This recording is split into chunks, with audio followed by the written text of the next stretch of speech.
reason. Also, I am recording in a different chair, so you might hear my chair squeak, and I'm very sorry about that. Today we're going to be talking about the legend of Dracula. Dracula is a legendary character in Gothic literature, a vampire created by Irish author Bram Stoker in his 1897 novel Dracula. The character draws inspiration from Eastern European folklore and real-life historical figures such as Vlad III, also known as Vlad the Impaler, and we will do a whole video on him a little bit later. Dracula is a fictional vampire who first appeared in Bram Stoker's iconic novel. He's portrayed as a centuries-old Transylvanian nobleman with a penchant for blood-sucking. Dracula possesses supernatural abilities, including immortality, superhuman strength, and the ability to transform into a bat or mist. His most distinctive trait is the need to drink blood of the living to sustain himself. The character is deeply rooted in historical figure Vlad III, a 15th century ruler of, I'm going to try to pronounce this, guys, Wallachia,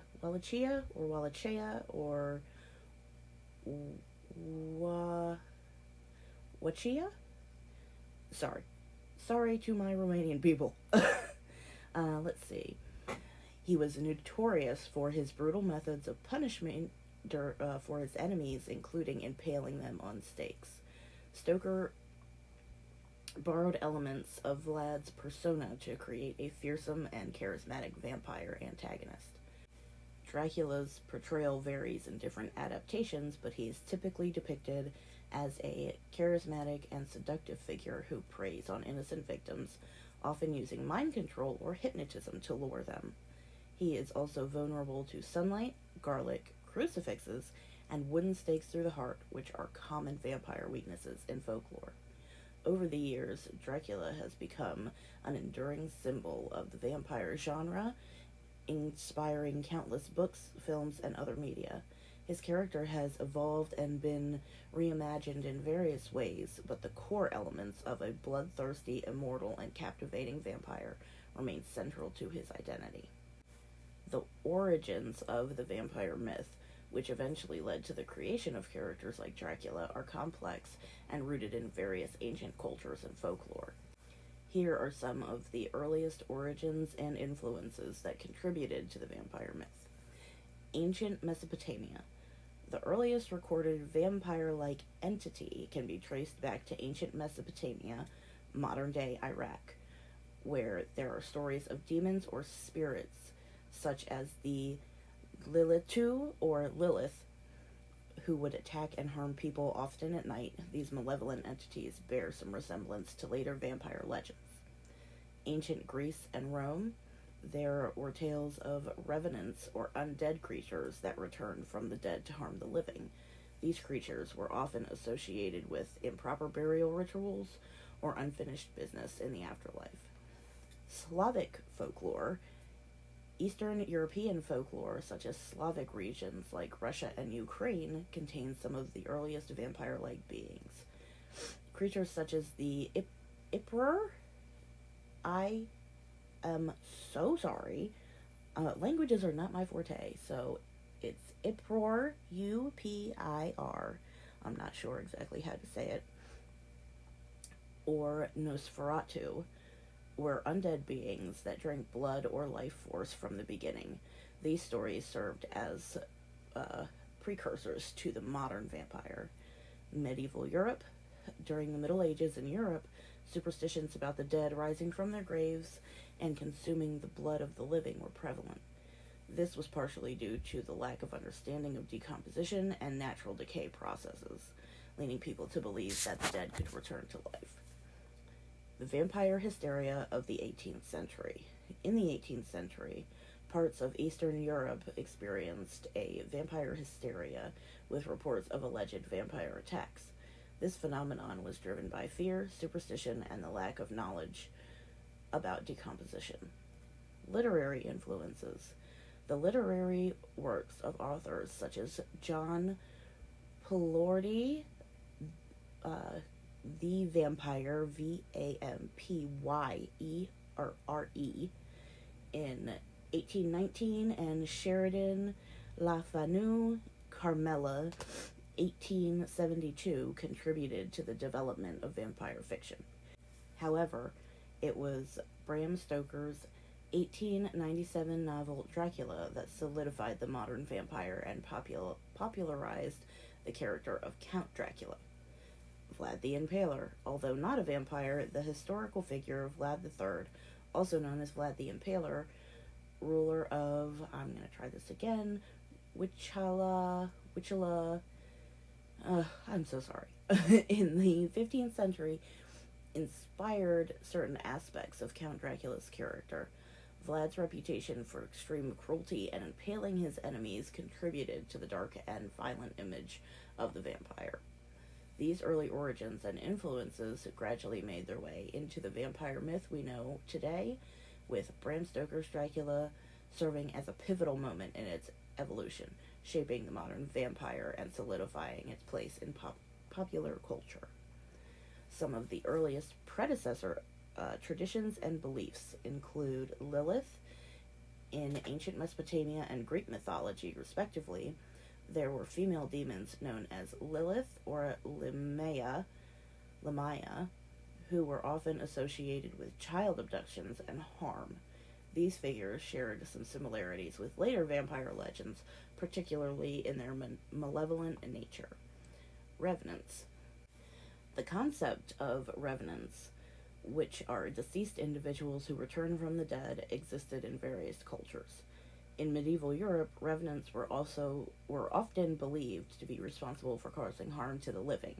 These beliefs contributed to the idea of the undead, which is a common element in vampire folklore. Also, if you watch the show Supernatural, you'll know what a revenant is, because I think there was one in the first or second season, maybe the third. I'm not entirely sure. Let's see. Dampire and vampiric creatures. Various Eastern European cultures have folklore related to dampires, who are the offspring of vampires and humans. These dampires were often believed to have special abilities and could hunt vampires. Additionally, there were other vampiric creatures like the strigai in Romanian folklore. Varying corpses. Superstitions and customs surrounding the proper burial of corpses were common in many cultures. These customs often included placing objects such as garlic or stones in the mouths of the deceased to prevent them from returning as malevolent entities, which foreshadowed some of the vampire-related practices. Blood and life force. The belief in magical properties of the blood and life force was widespread in ancient cultures. Blood was often seen as the source of power and vitality. The consumption of blood or life force was associated with gaining strength or immortality. This belief contributed to the idea of vampires needing to drink blood. Medieval fears and misunderstandings. During the Middle Ages in Europe, fears of the dead rising from their graves and causing harm were fueled by lack of understanding of decomposition. People observed natural decay processes and interpreted them as signs of the undead. These fears played a role in the development of vampire mythology. These predecessor traditions and beliefs gradually merged and evolved over the centuries, with various cultural influences and literary works contributing to the modern vampire. The publication of Dracula in the late 19th century solidified and popularized the image of the vampire, shaping it into the iconic figure we know today. Here's how some various cultures have shaped the evolution of the vampire legend. Balkan vampires. Balkan countries, including Siberia and Bulgaria, have their own variations of the vampire folklore. The Strigi, I am so sorry, you guys, in Romanian folklore, and the Nosferatu in Bulgarian traditions are examples of vampiric beings with specific characteristics and methods of hunting their victims. This one I am definitely going to butcher. The Chinese Jianqi. In Chinese folklore, the Jianqi is a reanimated corpse that feeds on the life force of the living. While it has distinct characteristics from Western vampires, the concept of a reanimated supernatural entity that preys on the living shares similarities with vampire mythology. Indian legends. Indian mythology and folklore includes the Vitella and the Bruta, which are similar to vampires in their undead nature and blood-sucking tendencies. These legends contribute to the broader global tapestry of vampire-like beings. African and Caribbean beliefs.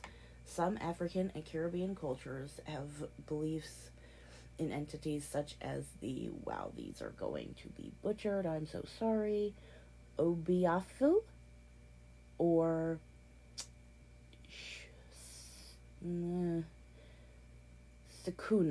Sekunu, which are vampiric creatures that feed on blood or life energy. These beliefs have contributed to the diversity of vampire folklore worldwide. Literature and media. Vampire mythology continued to evolve through literature and media from different cultures. Authors and filmmakers have, from various backgrounds, have contributed to the rich tapestry of vampire stories, adapting the myth to fit their cultural contexts and preferences. Religious symbolism. Various religious symbols and beliefs have been incorporated into vampire mythology. The use of crucifixes, holy water, and religious rituals to ward off vampires is a common theme, reflecting the influence of Christianity and other religions of the vampire legend. Overall, the development of vampire mythology is a testament to cultural exchange and adaptation of supernatural beliefs across different regions and time periods. The blending of these diverse elements has resulted in a complex and multifaceted vampire lore that continues to captivate and terrify audiences worldwide. Here are some of the most commonly associated symbols and superstitions. Crucifixes and religious symbols. In many vampire legends, crucifixes, holy water, and other religious symbols are used as protective measures against vampires. These symbols represent the power of faith and are believed to repel vampires, who are often portrayed as unholy or demonic creatures. Garlic. Garlic is used as one of the most iconic vampire repellents. It is often hung around doorways, worn as a necklace, or placed near sleeping areas to ward off vampires. The belief in garlic's protective properties likely stems from its strong smell, which is thought to repel evil spirits. Mirrors. Vampires are often said to have no reflection in mirrors. This superstition is related to the idea that vampires lack a soul or have a corrupted soul, which prevents them from appearing in mirrors. Mirrors are sometimes used as a way to identify vampires. However, mirrors used to be backed with silver, and that's why vampires couldn't see their reflection. After the 1940s, mirror manufacturers used metal mercury because it spread evenly over the surface of the glass and didn't tarnish like silver did. Others include wooden stakes and crosses, sunlight, coffins, bats, bite marks, red eyes, vulnerable thresholds, which is you have to invite the vampire in, counting objects, which I thought was more of a fairy thing than a vampire thing, but they say that if you spread salt or sugar or whatever in front of a fairy, they have to count it, and then you can get away when they're distracted. And then running water. These symbols and superstitions vary across different cultures and vampire legends, but they collectively contribute to the rich and enduring mythology surrounding these creatures. They add a layer of mystery, fear, and supernatural elements to the vampire lore, making it a fascinating and enduring part of folklore and popular culture. Evidence and theories related to vampires are often rooted in folklore, superstition, and fiction, rather than scientific or historical facts. Here are some common pieces of evidence and theories. Let's see. Historical accounts of vampire hysteria. In the 18th and 19th centuries, parts of Eastern Europe experienced vampire hysteria, marked by reports of alleged vampire attacks, exhumations of suspected vampires, and vampire trials. These events were often driven by fear, superstition, and a lack of scientific understanding. People attributed to unexplained deaths and diseases to vampires, leading to the belief in their existence. Corpse characteristics. Some historical accounts describe corpses that appeared lifelike, with no signs of decomposition even after burial. The lack of understanding of decomposition processes led to the belief that certain corpses were vampires. In reality, natural preservation processes can slow decomposition under specific conditions. Protective measures. Various protective measures and rituals, such as displaying garlic, religious symbols, or wooden stakes near graves and entrances, are used in vampire folklore. These practices were believed to ward off vampires. They reflect cultural beliefs and fears rather than concrete evidence of vampire existence. Fear of the night.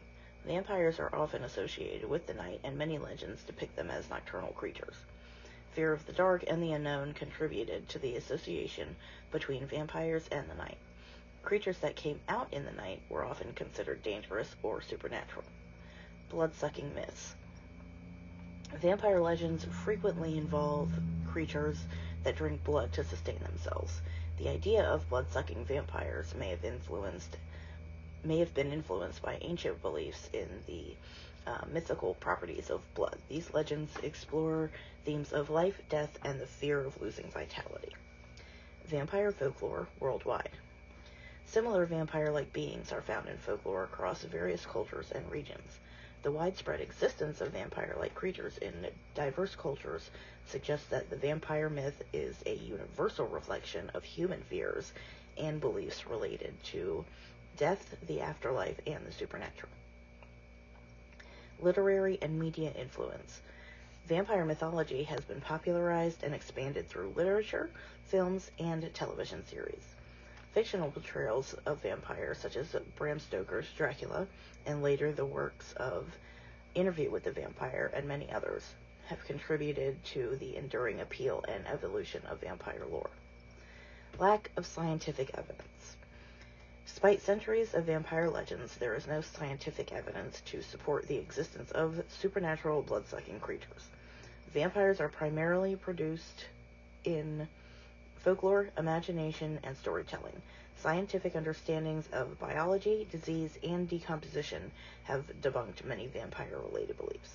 I believe in vampires, but I want to know whether or not you guys do, so comment or email me or whatever you want to do. Let's see, I lost my place, oh goodness. Okay, customs and rituals associated with vampires vary across cultures and regions, reflecting the diverse ways in which my stupid paper is falling. In which vampire mythology has been integrated into different societies. And here are some examples. Protection rituals. Placing objects like garlic, religious symbols such as crucifixes or wooden stakes near doors, windows, and graves often ward off vampires. Exhumations and stakings. In some vampire panics, suspected vampires' graves were exhumed and the corpses were staked through the heart to prevent them from rising. Invitation to enter. Some vampire traditions suggest that vampires can't enter a home unless they were invited by a resident. Coffins and resting places. Vampires are often believed to rest in coffins during the day. Coffins were sometimes filled with protective items like garlic. And I think also one of the pieces of legend is that they have to have their original coffin with some dirt from where they were buried. So, like, if a vampire came over from Romania, they would have to have their original coffin with dirt from Romania around their burial site. Let's see. Blood bonds. Belief in blood bond between a vampire and its victim, with the victim becoming a vampire after death. This concept has influenced modern vampire lore, especially in the idea of a sire vampire creating an offspring vampire. So a sire would be the vampire that bites you, and then they would turn you, and you would be their offspring. Crossroads burials. Some cultures buried suspected vampires at crossroads to prevent them from finding their way back to the community. Crossroad burials have appeared in vampire fiction, emphasizing the need to keep vampires away from populated areas. Decapitation and immobilization. In some cultures, decapitating and burning the body of a suspected vampire was seen as a way to ensure their destruction. Feeding rituals and isolation of the dead. Isolating corpses believed to be vampires from the rest of the burial ground to prevent their influence on other corpses. This practice has influenced depictions of vampire burials in literature and film, where vampires are often buried separately or in unhallowed ground, which I think is kind of weird because to get to be a vampire, you have to get bitten and or drink the blood of the vampire, so I'm not sure why they would think it's not an in the air thing. You can't breathe the same air as a vampire, turn into a vampire. That would be kind of cool, though.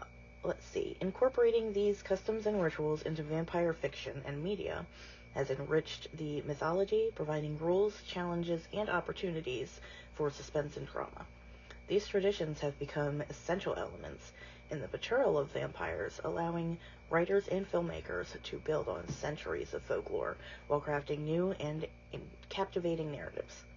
There are no recognized or documented eyewitness accounts or testimonies of actual encounters with vampires. The concept of vampires is primarily rooted in folklore, superstition, and fiction. While there have been historical incidents and reports related to vampire hysteria, these were based on fear, misunderstanding, and cultural beliefs, rather than verifiable eyewitness accounts of real vampires. In the past, during vampire panics in Eastern Europe and other regions, some people attributed unexplained deaths or diseases to vampires, leading to exhumations of graves and accusations of vampirism. However, these incidences are not based on scientific evidence and are now understood as cultural phenomena reflecting the fears and superstitions of the time. Now, I don't know about you guys, but I believe in vampires and basically anything supernatural. So comment, like, subscribe, all that kind of good stuff, and let me know whether or not you believe in vampires. And get ready for spooky season because we're going to have a lot of good videos coming up.